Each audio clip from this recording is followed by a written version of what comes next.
Team इंडियाच्या आशिया चषक मोहिमेला आजपासून सुरुवात। पहिला सामना आज UAE सोबत। सूर्यकुमार यादवच्या नेतृत्वात भारतीय संघ मैदानात उतरणार। ठाकरे बंधूंची युती झाल्यास महाविकास आघाडीच्या संदर्भात उद्धव ठाकरेंना निर्णय घ्यावा लागणार।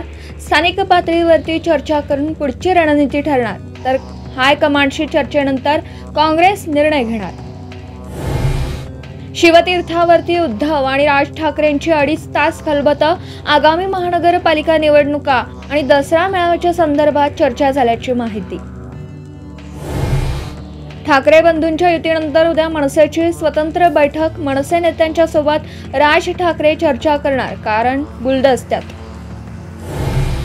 मराठा आंदोलनामधील 96 मृतांच्या नातेवाईकांना 9,60,00,000 रुपये वर्ग। मराठा आंदोलनामधील महत्त्वाची मागणी राज्य सरकारकडून पूर्ण।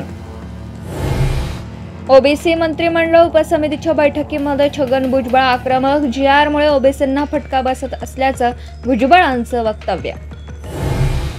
मराठा आरक्षणाच्या संदर्भात अवैध दाखले देऊ नका, श्वेतपत्रिका काढावी। ओबीसी उपसमिती बैठकीमध्ये पंकजा मुंडेंची ठाम भूमिका। हैदराबादच्या पाठोपाठ सातारा गॅझेटही लागू करण्याच्या सरकारच्या हालचाली। सातारा गॅझेटचा अभ्यास करून अहवाल सादर करण्याचे उपसमितीचे पुणे विभागीय आयुक्तांना आदेश।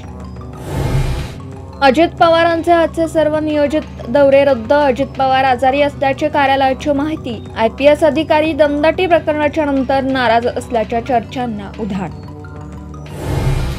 कुरडू प्रकरणामध्ये अजित पवारांच्या 2 पुतळ्यांची 2 मतदारांची मीडिया ट्रायल सुरू असल्याचं म्हणत रोहित पवारांकडून पाठराखण, तर वक्तव्य आवडलेलं नाही, योगेंद्र पवार यांची परखड भूमिका।